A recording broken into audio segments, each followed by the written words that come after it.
በምግብነት የምናውቃቸው ብዙ አይነት የምግብ ግብአቶች አሉን። እንግዲህ ብዙዎቻችን ሲጠማና ምንጠጣ ሲጠማ ብቻ ነው መጠጣት ያለብን። ሰውነታችን ከዛ ውጭ አይፈልግም። ሁሉ ጊዜ ይደክመኛል፣ ትኩረት ማድረግ አልችልም፣ ስራዬ ላይ ከሚሉት ቀላል ከሚመስሉ ነገሮች ተነስቶ እስከ ከባድ የሆኑ ህመሞች ሊያጋልጠን የሚችል ነገር ነው። በሳሰል ሁኔታቸው እንዴት ነው?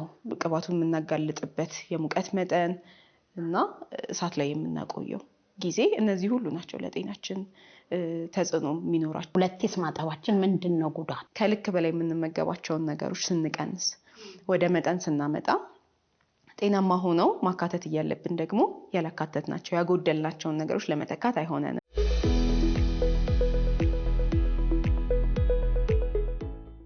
ሰላም ጤና ይስጥልን። ይህ ብርሃን ሾው ነው በህይወት ቲቪ በየሳምንቱ የሚቀርብላችሁ። በዚህ ፕሮግራም ላይ የተለያየ ርዕሰ ጉዳዮችን እያነሳን እንወያያለን፣ እንጨዋወታለን። ደግሞ ከዚህ እንደምትማሩ በጣም እርግጠኞች ነን። ዛሬ ደግሞ በተለየ ልዩ በሆነ ፕሮግራም መተናል። አብራችሁን እንድትቆዩ በአክብሮት እንጋብዛችኋለን። ዛሬ በተለየ ፕሮግራም ወደ እናንተ የመጣሁት በምግብ ስላመጋገባችን ስለ ኑሮ ስታይላችን እናወራለን። በዚህ ጉዳይ ላይ ደግሞ ባለሙያ ጋብዤላችኋለሁ። ባለሙያችን ራሷን አስተዋውቃ ትጀምራለች። እስቲ ጤና ይስጥልኝ፣ እንኳን ደህና መጣሽ። አመሰግናለሁ ብርሃን። ስሜ ኬብሮን ሰናይ ነው። የስነ ምግብ ህክምና ባለሙያና ነርስ ነኝ። ይሄን እድል በማግኘቴ ደስተኛ ነኝ። ትልቁ የኑሮአችን ክፍል ነው አመጋገባችን። ብዙ ነገራችንንም ደግሞ ይነካል። ጤናችንንም የህይወት ኳሊቲያችንን ወይም ጥራቱን ውጤታማነታችንን ሁሉ የሚነካ ነገር ስለሆነ በዚህ ጉዳይ በመወያየታችን በጣም ደስተኛ ነኝ። አመሰግናለሁ። በመጀመሪያ የተመጣጠነ ምግብ ስንል ምን ማለት ነው?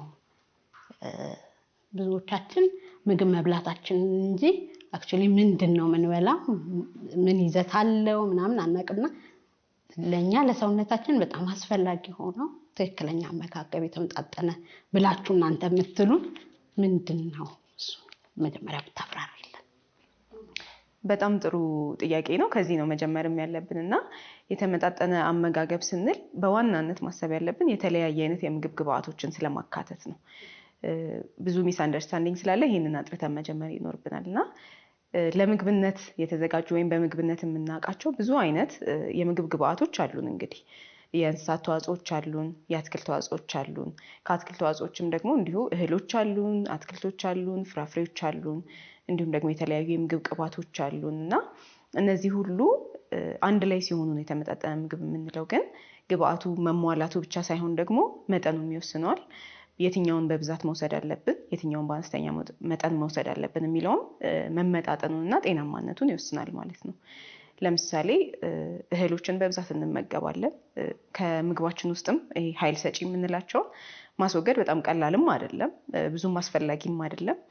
እስከ ግማሽ የሚሆነውን የአንድ ጊዜ አመጋገባችንን ይዘት ቢይዙ ምንም ማለት አይደለም። ለምሳሌ በእኛ ሀገር አመጋገብ በጣም የተለመደው እንጀራ መመገብ ነው። እሱ ከእህል እንመድበዋለን ማለት ነው። ከዛ በኋላ ለወጥነት ወይም ለማባያነት የምንጠቀማቸው ነገሮች አሉ። ወጥ እንጠቀማለን። ሽሮ ሊሆን ይችላል፣ ምስር ሊሆን ይችላል፣ ስጋ ሊሆን ይችላል። እነዚህ አይነት ነገሮች አሉ። ከዛ ደግሞ አትክልት አብሮት ቢኖር። ብዙ ጊዜ የተለመደው እንጀራ በወጥ መመገብ ብዙ ሰው የሚወደው አይነት ነገር፣ እንደዛ አይነት ነገር የተለመደ ነው። ግን ጥሩ ሆኖ እያለ መጠኑን ደግሞ ማስተካከል ስለሚያስፈልገን እሱ ብቻ ሳይሆን ሌላ ግብአት ጨምረንበት፣ ለምሳሌ አትክልት ጨምረንበት ጎመን ሊሆን ይችላል፣ ቆስጣ፣ ቲማቲም እንደዚህ አይነት ነገሮች ስናደርግ አንደኛ ግዴታ አትክልት በሚኖርበት ጊዜ የምንጠቀመውን የወጡን መጠን ራሱ ተገደን እንቀንሳለን። ስለዚህ መጠኑን ያስተካክልልናል። እንዲሁም ደግሞ ከምግባችን በፊት ሊሆን ይችላል፣ በኋላ ሊሆን ይችላል፣ ፍራፍሬዎችን ማካተት ይሄ የተመጣጠነ ሊያስብለው ይችላል። ምግባችን ደግሞ የምናዘጋጅበት ቅባት አለ። የምግብ ቅባት፣ ዘይት፣ ቅቤ የምንለው ማለት ነው። እነዚህ ደግሞ ስቲል የሚያስፈልጉን ነገር በጤናማና በተመጣጠነ የአመጋገብ ሂደት ውስጥ የሚያስፈልጉን ነገሮች ሆነው ነገር ግን በአነስተኛ መጠን ደግሞ ልንጠቀማቸው የሚገቡ ናቸው።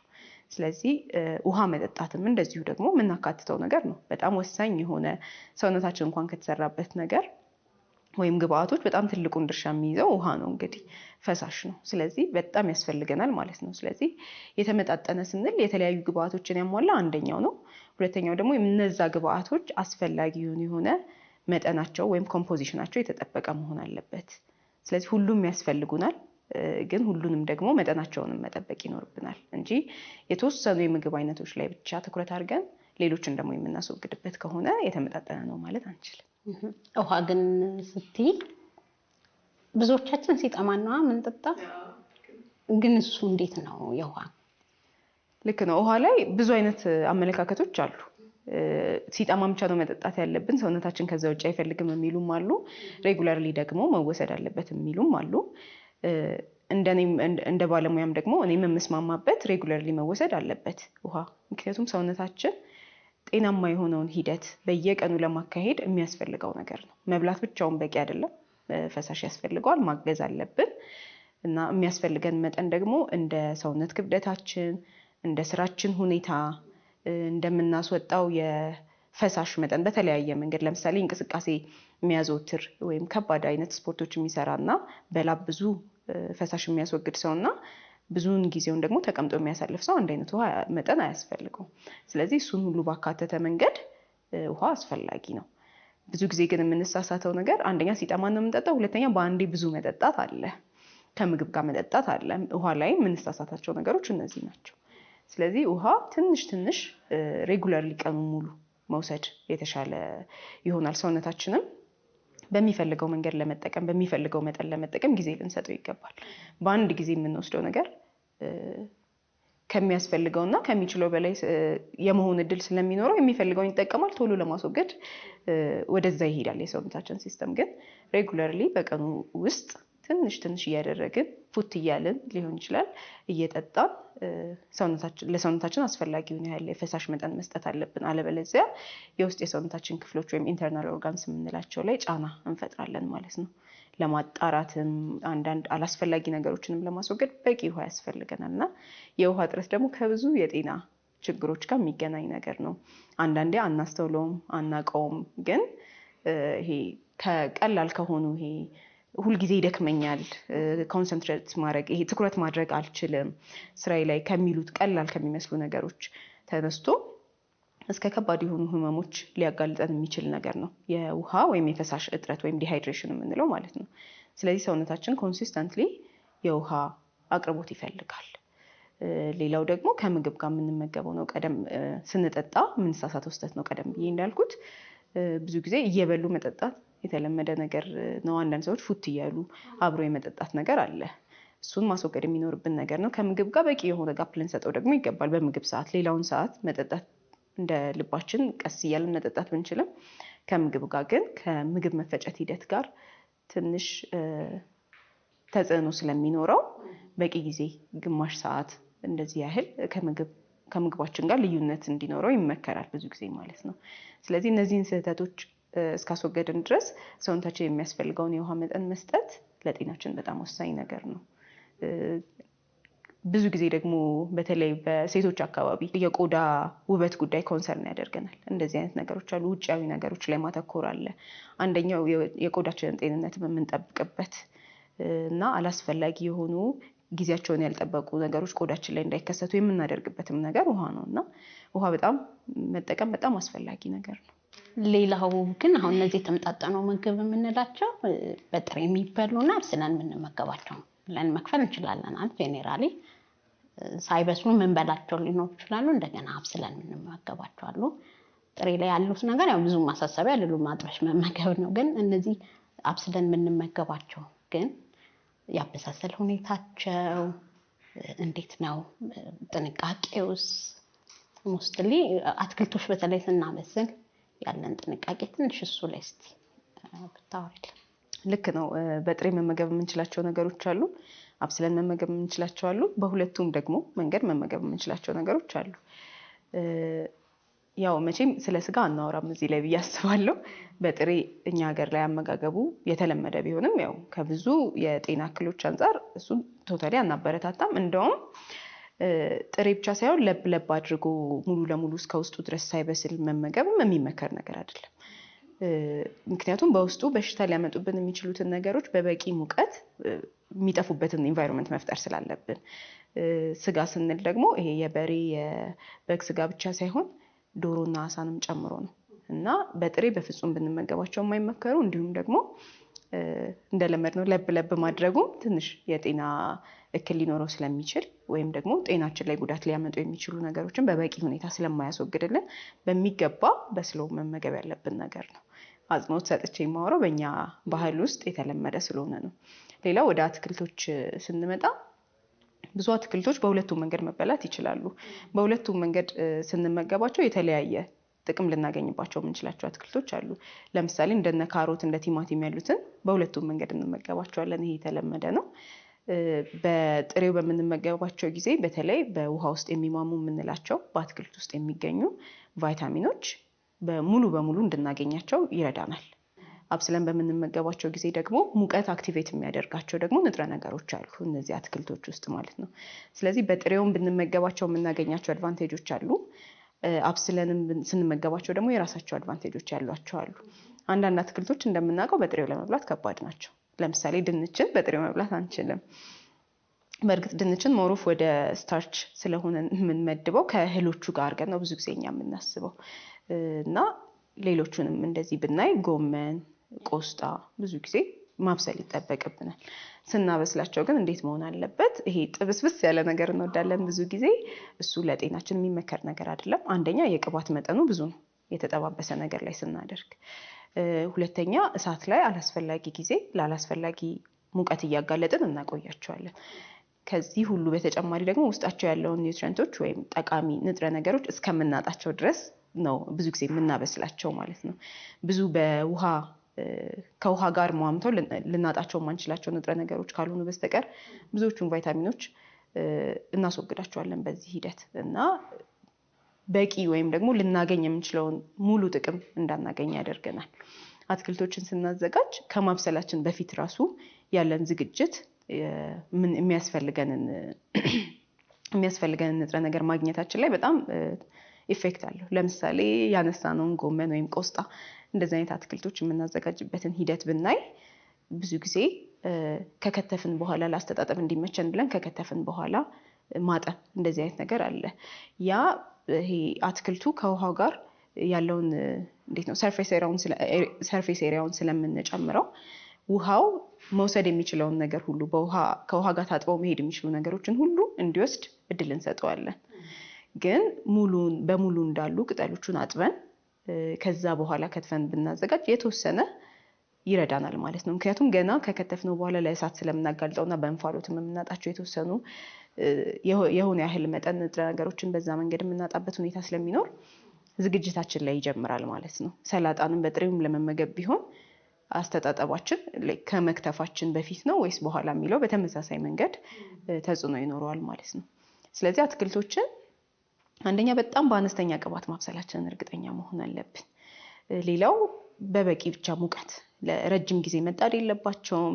ብዙ ጊዜ ሪሂት ባናደርጋቸው ይመረጣል በተቻለ መጠን ማለት ነው። እንዳበሰልናቸው እንዲሁም ደግሞ ቀዝቃዛውን ሆኖ ተቀምጠው መመገብ የምንችልበት ቢሆን ለእሳት ያላቸውን ተጋላጭነት ብንቀንስ በጣም ጥሩ ነው። ስለ ቅባቱ ደግሞ ስናወራ በተቻለ መጠን በውሃ ማብሰል የምንችላቸውን ነገር በውሃ አብስለን መጨረሻ ላይ የተወሰነ ዘይት የምንጠቀም ከሆነ ለምሳሌ ዘይቱን ማድረግ ይቻላል። ከመጀመሪያው ጀምሮ ግን አብረን በዛ መጥበስ አይጠበቅብንም ወይም ትክክለኛ አጠቃቀም አይደለም። ስለዚህ እንደ አጠቃላይ መመሪያ ወይም ምሳሌ ለማየት ብንሄድ ግማሽ ኪሎ አካባቢ ለሚመዝን አትክልት 1 የሾርባ ማንኪያ ዘይት በቂ ነው። እንግዲህ ሁላችንም በየቤታችን የምናዘጋጅበትን መንገድ እንታዘባለን ብዬ አስባለሁ። ምክንያቱም ግማሽ ኪሎ አትክልት ለመሙላት ብዙ ነው። ግማሽ ኪሎ አትክልት ማለት ቅጠሎች ከሆኑ በተለይ እንደዚህ እና ለዛ 1 ሾርባ ማንኪያ ዘይት አድርገን ካበሰልን በጣም በቂ ነው። ግን ያለው ነገር ወይም ፕራክቲካሊ የምናየው ነገር በጣም ከዚህ የባሰ ነው። ስለዚህ የቅባቱ መጠን ራሱ ደግሞ ቅባቱን የምናጋልጥበት የሙቀት መጠን እና እሳት ላይ የምናቆየው ጊዜ እነዚህ ሁሉ ናቸው ለጤናችን ተጽዕኖ የሚኖራቸው ወይም ውጤት የሚኖራቸው። ስለዚህ አትክልቶችን በጥሬም ስንመገብ ማድረግ ያለብንን ነገሮች ማየት አለብን። አብስለንም ስንመገብ ደግሞ በእንደዚህ አይነት ሁኔታ። ግን ትልቁን ድርሻ ደግሞ መያዝ ያለባቸው አትክልትና ፍራፍሬ የምንላቸው የአትክልት ተዋጽኦ ምግቦቻችን ናቸው ማለት ነው። ምክንያቱም ከእነሱ የምናገኛቸውን ብዙዎቹን ነገሮች ከእህል ዘሮችም ይሁን ከእንስሳት ተዋጽኦች አናገኛቸው።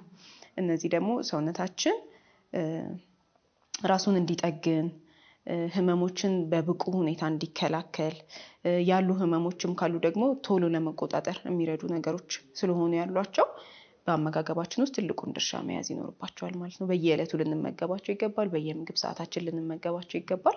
በጤናማ መንገድ ካዘጋጀናቸው ማለት ነው። በጣም ጥሩ ኬብሮንዬ፣ በጣም ብዙ ነገር እየነገርሽ ነው። ግን በጣም ብዙ ሰዎች እንዲያስተውሉ ደግሞ የምፈልገው አትክልቶች አስተጣጠብ ላይ ብዙዎቻችን አትክልቶችን ከገበያ አምጥተን ቀጥታ እናጥባቸውና አንዳንዴ ፀሐይ ላይ የሚደረጉበት ጊዜም አለ እንዲደርቁ በሚል ከዛ ፍሪጆቻችን ውስጥ ለማስገባት እንዲመች በሚል ማለት ነው። ከዛ በኋላ ድጋሚ ደግሞ ስናበስላቸው እናጥባቸዋለን። ይሄ ደግሞ ትክክል አይደለም እያላችሁ ነው እናንተና ምንድነው እንዴት ነው ማድረግ ያለብን? ሁለቴስ ማጠባችን ምንድነው ጉዳቱ? አብዛኞቻችን ይሄንን ሜተድ ስለሆነ የምንጠቀመው ትክክል ያልሆነው መንገድ እንግዲህ ተመልካቾቻችን እንዲረዱ ስለምፈልግ ነው። ቀደም ብለን እንዳልነው እንግዲህ ጤናማነት የምግባችን ጤናማነት ወይም ጤናማ ይዘት የሚጀምረው ከዝግጅቱ ነው ብለናል። ስለዚህ ይሄ መነሳት ያለበት ነገር ነው ማለት ነው። ስለዚህ ቀደም ብለን እንዳልነው ልናዘጋጃቸው ስንል በጠቀስነው መንገድ ብናጥባቸው ብናጸዳቸውና ብንጀምር የተሻለ ይሆናል። ብዙ ጊዜ ደግሞ የሚመከረው ፍሪጅ ውስጥ የምናስቀምጣቸው የአትክልት አይነቶች ካሉ በተቻለ መጠን መጀመሪያ ላይ ስናስቀምጣቸው ያው ከነቆሻሻው እናስቀምጣቸው ማለት አይደለም። ነገር ግን ግዴታ ማጠብም ላይሆን ይችላል የሚኖርብን መጥረግ እና በዛ መንገድ ማስወገድ የምንችለው ነገር ከሆነ በዛ መንገድ ማስቀመጥ እንችላለን። ከዛ በኋላ ልናዘጋጃቸው ስንል እንድናጥባቸው ይመከራል ብዙ ጊዜ ማለት ነው። ወይም ደግሞ ቀድመን በሚገባ ሁኔታ አጥበን ነው ያዘጋጀናቸው ካልን ደግሞ በኋላ ላይ ቀጥታ መጠቀም እንችላለን ማለት ነው።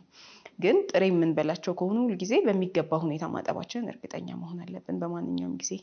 ምክንያቱም የተለያዩ ነገሮች ሊኖሯቸው ይችላሉ ከውጪ ያለው ስኪናቸው ላይ ማለት ነው። ለምሳሌ ቲማቲምን በጥሬው መመገብ የምንፈልግ ከሆነ ያው ኦብቪየስሊ አንልጠውም፣ እንድንልጠውም አይመከርም። ምክንያቱም እሱም የምግቡ አካል ነው። ብዙ የምናጣው ነገር ስላለ አብረን መጠቀም የምንችለውን ነገር ሙሉ ለሙሉ መጠቀም አለብን ከተፈጥሯዊ ምግቦቻችን። ስለዚህ በሚገባ ሁኔታ ማጽዳት ይኖርብናል። ሳሙና ነክ አይነት ነገር የሆኑ ወይም የአትክልት ማጠቢያ በሆኑ ነገሮች ማጠብ ይኖርብናል። እንደዛ አድርገን መጠቀም አለብን። እንዳልነው ደግሞ የሚከተፉና የሚታጠቡ ነገሮች ከሆኑ እንደዚሁ ከመክተፋችን ከማዘጋጀታችን በፊት ማጠባችን የተሻለ ይሆናል ማለት ነው። ይሄንን ስንል ግን አንዳንድ ጊዜ ደግሞ ያንን መንገድ ወይም ከትፈው አጥበው ውሃውን ደፍተው እንዲጠቀሙ ደግሞ የምንመክራቸው ሰዎች አሉ። ይሄ ለአጠቃላይ ለጤናማው ማህበረሰብ ወይም ጤናማ አመጋገብን ለሚከተለው ማህበረሰብ የምንለው ነገር ነው። ግን አንዳንድ ጊዜ በሰውነት ውስጥ አንዳንድ ህመሞች ከሚያስከትሉት ነገር የተነሳ አላስፈላጊ የሆኑ የማዕድናት ክምችቶች ሲኖሩ፣ በተለይም ይሄ ደግሞ የሚያጋጥመን የኩላሊት መድከም እና የኩላሊት ህመም በሚኖርበት ጊዜ ነው። በተለይ አንዳንድ እንደ ፖታሲየም አይነት ንጥረ ነገሮችን በጣም እንድንቀንስ ይፈልጋል። ከምግቦች ደግሞ ማስወገድ ቀላል ነገር አይደለም። ምክንያቱም ብዙዎቹ ሁሉም መባል በሚችል ደረጃ ምግቦች የዚህ ንጥረ ነገር ይዘት በከፍተኛ ሁኔታ አላቸው። ከዛ የተነሳ ለምሳሌ ድንች በፖታሲየም በጣም የበለጸገ ነው።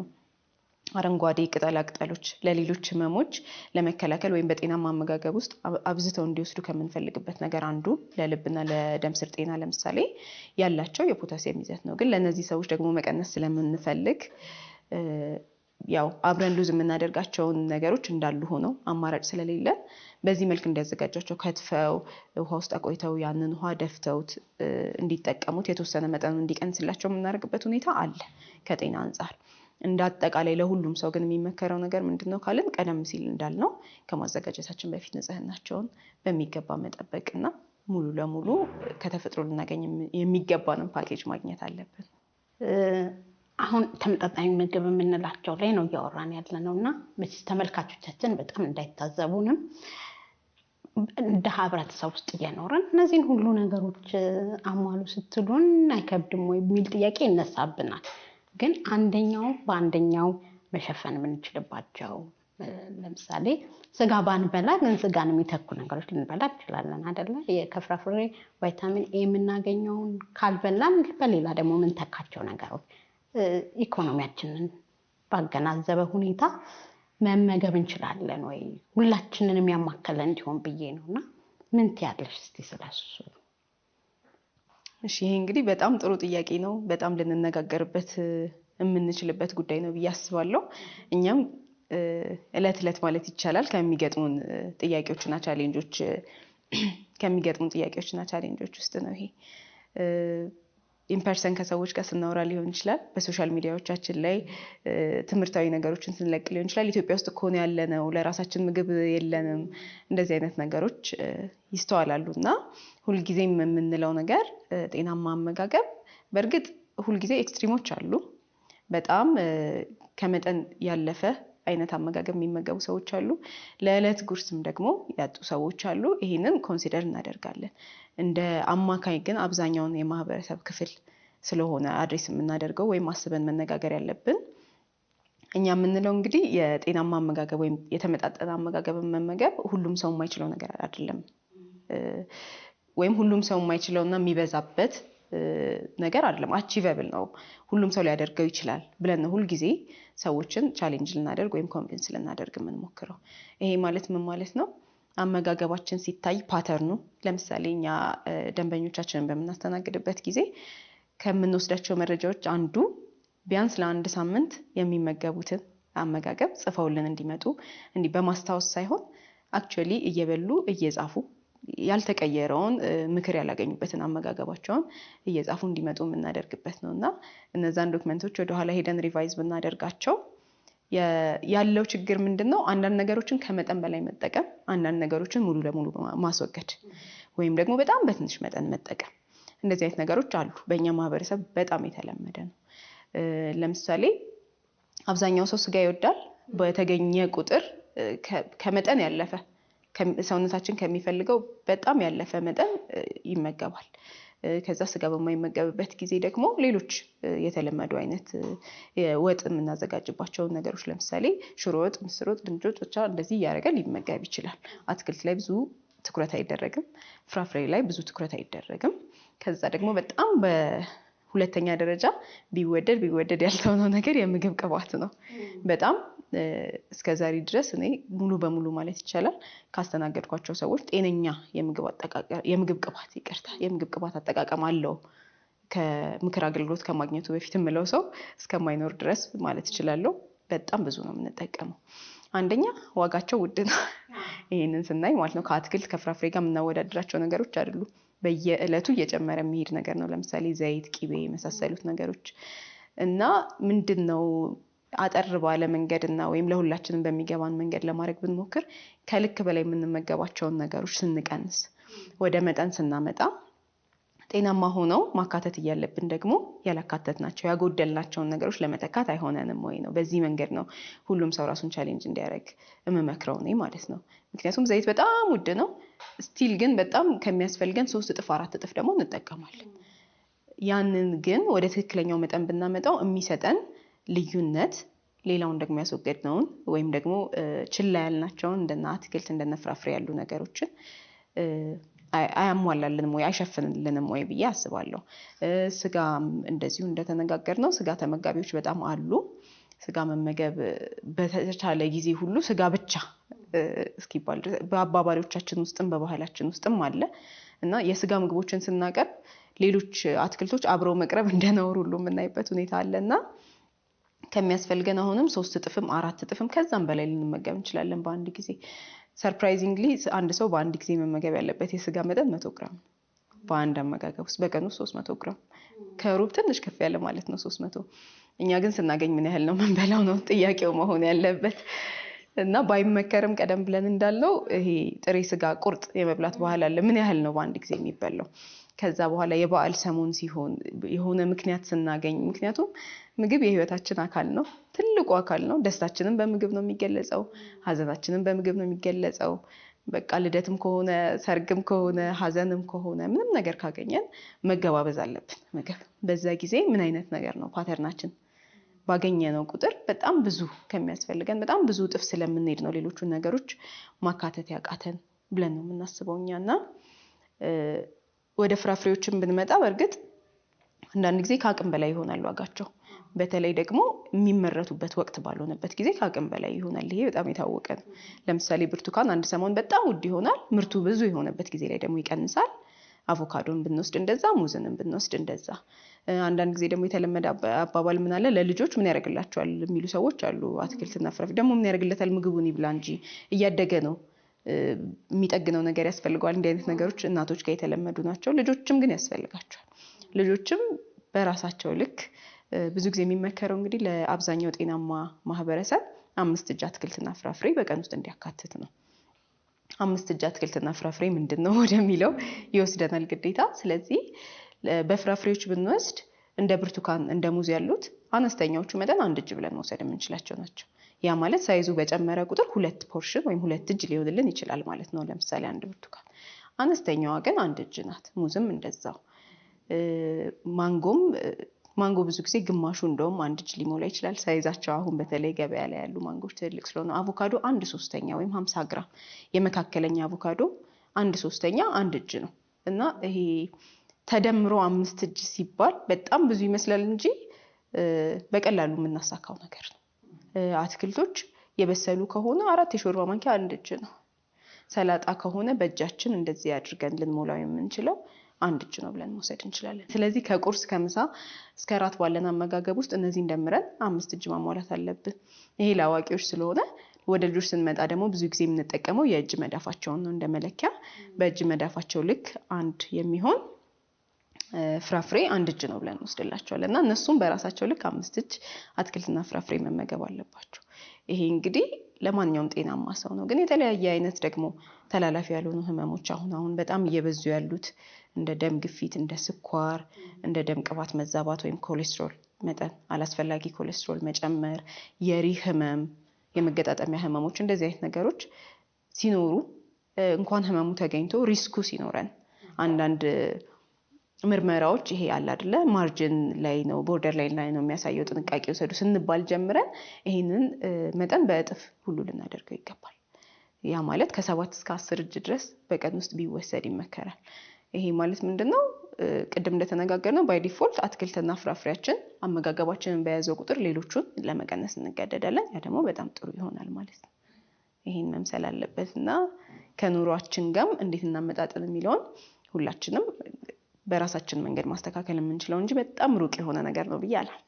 እናመሰግናለን ኬብሮን። ይሄ በጣም ለብዙዎቻችን አስተማሪ ነው። ምክንያቱም እኔ እኮ ፍራፍሬ መብላት አልችልም ይላል አንዳንድ ሰው። እኔ እኮ አቅም የለኝም እንደዚህ ብዙ ነው አይደል ጥያቄዎቻችንና ግን ባለን በተሰጠን ነገር አመጣጥነን እንድንመገብ የሚያደርገን ነው። ግን አሁን በጣም ደግሞ ሌላ ጥያቄ የሚነሳ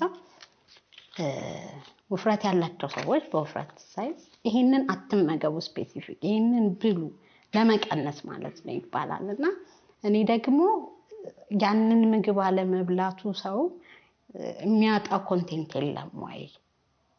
ሊቀንስ ይችላል፣ ግን ሲቀንስ ኮንቴንት አጥቶ አይደለም ወይ? ማግኘት ያለበትን እያጣ አይደለም ወይ? ስለዚህ ለመቀነስ ይሄንን ብሉ ለመጨመር ይሄንን ብሉ የሚባለው ነገር ትክክል ነው ወይ በእናንተ ትምህርት? እና እንዴት ነው ማድረግ ያለብን ለመወፈርም ለመቀነስም? እስቲ እቺን ትንሽ አብራሪልኝ። እሺ፣ ይሄ በጣም የተለመደ ነገር ነው። በድጋሚ ይሄንን ብሉና በ3 ቀን በ7 ቀን በ1 ወር ይሄን ያህል ኪሎ ለመቀነስ ከፈለጋችሁ ይሄን አድርጉ ይሄንን ተው የሚባል ነገር አለ። እንግዲህ መነሻችን ላይ የሰጠነው ፍቺ ነው ለተመጣጠነ ምግብ ሁልጊዜ የሚሰራው ማለት ነው። ስለዚህ ሁልጊዜ አንዱን ይዘን አንዱን በምንለቅበት ጊዜ የምናጣው ነገር አለ ብለናል። እንደ ምን ማለት ነው? እንደ ፉድ ግሩፕ ወይም እንደ ምግብ ግብዓቶች ዝርያ እንዳልነው እህሎች፣ የእንስሳት ተዋጽኦች፣ የአትክልት ተዋጽኦች፣ የቅባት አይነቶች እንደዚህ ያልናቸውን ማለት ነው እንደ ዝርያ። ያ ማለት ግዴታ ብርቱካን ካልሆነ ከዚህ የሚገኝ የሚለውን ለማለት ፈልጌ አይደለም። እና አንዱን በምናስወግድበት ጊዜ እና ሌላውን ደግሞ በጣም በምንጠቀምበት ጊዜ አንዱ ይበዛብናል፣ አንዱን እናጠዋለን። ይሄ በጣም ግልጽ የሆነ ነገር ነው። ግን ደግሞ ከሰውነት ክብደት አንፃር ይሄ በጣም የተለመደ ነገር ነው። ኢንተርኔቱን የሞላ ነገር ነው። ብዙዎች ይጠቀሙታል። ክብደትም ላይ በጣም አተኩሬ መናገር የምፈልገው ነገር ክብደት መቀነስ ልንፈልግ እንችላለን። ክብደት የምንቀንስበትም ጊዜ ደግሞ ጤናማነቱን የጠበቀ መሆን አለበት። የምንቀንሰው ክብደትም ጤናማነቱን የጠበቀ መሆን አለበት። በአንድ ጊዜ በአንድ ወር ውስጥ በ7 ቀን ውስጥ እያልን የምንቀንሰው አቀናነስ ወይም ለሆነ ፕሮግራም እንዲደርስልን እንደምንፈልገው ልብስ እያረግን ፕሮግራም የምንይዝለት የሰውነት ክብደት መቀነስ በጣም የሚበረታታ አይደለም። የራሱ የሆኑ ተጽዕኖዎች አሉት። የሰውነት ይዘታችን ደግሞ በጣም ማወቅ ያለብን ፈሳሽ አለው ወይም ውሃ አለው፣ እንዲሁ ደግሞ ጡንቻ አለው፣ ደግሞ ስብ ወይም ፋት ሴልስ አሉት። ስለዚህ ክብደትን ስንቀንስ የትኛውን ነው የምንቀንሰው? እንዴት ብናደርግ ነው አላስፈላጊውን ነገር የምንቀንሰው ነው?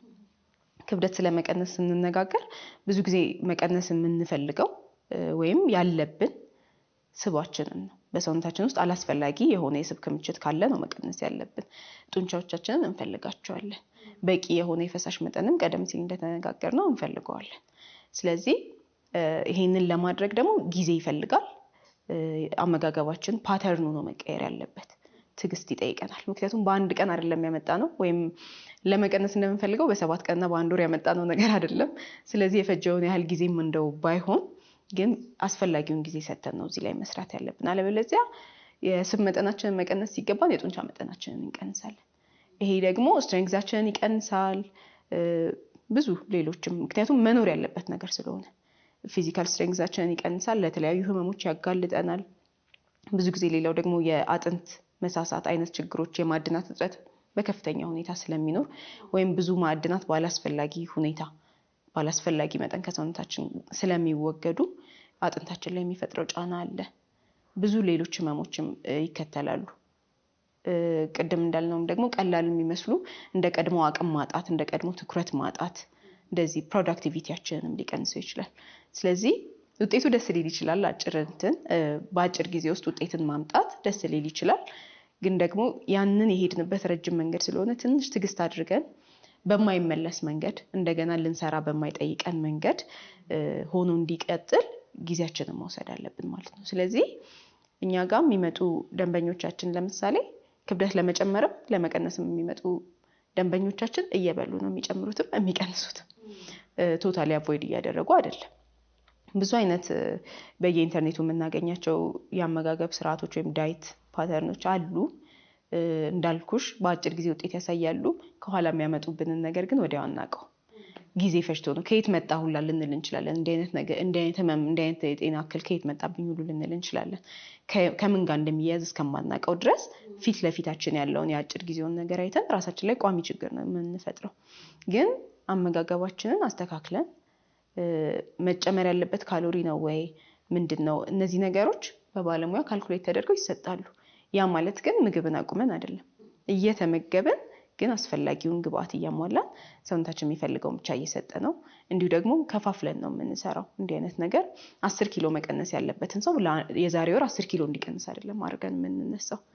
ያ ፕላን ወጥቶለት ተከፋፍሎ በዚህ ጊዜ ይሄን ያህል ክብደት ከዛ ላይ ከደረስን በኋላ እንደገና ሌላ ታርጌት እያወጣን አቺቭ የምናደርገው ነው። ይሄ ሲሆን አንደኛ ምንም አይነት የጎንዮሽ ጉዳት ወይም የጤና ችግር ሳያስከትልብን እንቀንሳለን ወይም እንጨምራለን። ሌላው ደግሞ ተመልሶ ወደ ነበርንበት ሁኔታ የመመለስ እድላችን በጣም ይቀንሳል። አንቺ እንዳልሽው አይነት ለምሳሌ በየኢንተርኔቱ ያለው ወይ ብዙ ሰው እያደረገ ያለውን ልምዶች ስታይ የተወሰነ የሆነ ፕሮግራም ኖሮብን ወይ የሆነ ነገር ጋር እንዲደርስልን የዛሬ ወር ይሄን ያህል ኪሎ እንልና እንሰራለን አይደል? እንደዛ የሚሰሩ ሰዎች አሉ። ልክ ያ ጊዜ ካለፈ በኋላ ዘላቂ የሆነ ልምድ ስላልሆነ ምግብ መመገብ ስላለብን ወይም አንድ ነገር ብቻ እየተመገብን ወይም እየጠጣን መኖር ስለማንችል ወደ ነበረው ፓተርናችን ስንመለስ ክብደታችን አብሮ ወደ ነበረው ነገር ይመለሳል። ደግሞ መጀመሪያ ላይ የነበረውን ክብደት ለመቀነስ ቀላል እንደነበረው አይሆንም ተመልሶ ቢመጣ ክብደት። ስለዚህ ዘላቂ መሆን መቻል አለበት። ሳንበላ መኖር የምንችል ከሆነ ብቻ ነው ያንን አመጋገብ መከተል የምንችለው። ያንን ማድረግ ደግሞ አንችልም። ስለዚህ አበላላችን እንዳለ ሆኖ የምንወዳቸው ነገሮች ሳንከለከል፣ ማለትም ይሄ አዘገጃጀቶቻችን ሊቀየሩ ይችላሉ። ሙሉ ለሙሉ የሚከለከሉ ነገሮች ሊኖሩ ይችላሉ። ለምሳሌ ለጤና ጥሩ ስላልሆኑ ከክብደት አንጻር ብቻ ሳይሆን ለምሳሌ ስኳር ምንም ቢቀርብን ምንም የማይጎልብን ነገር ነው፣ የምንመክረውም ነገር ነው። ስለዚህ ግን በጣም ስኳር የለመደን ወይም ብዙ ስኳር እየጨመረ መጠጣት መብላት የለመደን ሰው፣ ጣፋጮችን መብላት የለመደን ሰው ዛሬ ብድግ ብለሽ ልታስቆሚው አትችይም። ስለዚህ ቀስ እያለ ነው የምናስቆማቸው። እሱን ደግሞ ለማድረግ ያንን የጣፋጭ ነገር ፍላጎታቸውን የሚያሟላ ተፈጥሯዊ ነገር ደግሞ መተካት አለብን። ያ ሲሆን ይሄ ክሬቪንግ የምንለው የተከለከልነውን ነገር ደግሞ በተለይ የማማር ነገርና በሰው ተፈጥሮ ስላለ እነሱ ነገሮች ለማስወገድ ይረዳል። አለበለዚያ ግን ዛሬ ተነስተን የምናቆመው ዛሬ ተነስተን ውጤት የምንፈልግበት ነገር ሲሆን በእጥፍ የመመለስ ሁኔታችንም በዛው ልክ ስለሚጨምር ስርዓቱን የጠበቀ መጠኑን የጠበቀ ግብአቶቹን ይዘቱን ያሟላ አመጋገብ እየተመገብን ነው ክብደታችንን ወደ መጨመርም ይሁን ወደ መቀነስ ማስተካከል ያለብን ማለት ነው። እናመሰግናለን ኬብሮን። በጣም ቆንጆ የምግብ ሁኔታዎችን እያወራሽና ተመልካቾቻችን ይሄ ኒትሮ ኢትዮጵያ ውስጥ ቢሮ ውስጥ ነው የምንገኘው። ስለ ምግብ እያወራን ነው። በጣም ብዙ ደግሞ ኢሾችን እናነሳለን። ስለዚህ አሁንም አብራችሁን እንድትቆዩ በአክብሮት እንጋብዛችኋለን። እስቲ አሁን ደግሞ በጣም ብዙዎች ዘንድ የተለመደ አንድ ጥያቄ አለኝ። ውፍረት ለመቀነስም ለመጨመርም የብለድ ታይፓችሁን ተጠቀሙ ይሉናል እና ይሄ ነገር አዋጭ ነው ወይ? ምክንያቱም አንዳንድ ብለድ ታይፕ ስጋ ይፈልጋል፣ አንዳንድ ብለድ ታይፕ አትክልት ብቻ ይፈልጋል። ስለዚህ አንዱን ነገር በፍጹም አስወግዱት እንደሚባል አሁን ልክ ውፍረትን እንዳወራ ነው ማለት ነው ይባላልና ይሄኛው ነገር ልክ ነው ወይ? ይሄ የደም ታይፓችን እንደሱ ነው ወይ? ስሪቱ በተፈጥሮ ይመርጣል ወይ? ይሄኛውን አትብላ በሚለው ይመርጣል ወይ? እሱ ጥያቄ ነው። ሌላው በዚሁ አያይዘሽ አካል ጉዳተኞች ያው እንግዲህ ዋናው ርዕሳችን እሱ ስለሆነ አካል ጉዳተኞችስ ምን አይነት አመጋገብ ነው እንዲኖረን የሚመከረው? ካለንበት የተለያየ ዲሴቢሊቲ አንፃር እንዴት ነው መመገብ ያለብን? እንዴት ነው ተመጣጣኝ ምግቦችን በትክክል መውሰድ ያለብን? ይሄኛውን አያይዘሽ እንድትመለከቱ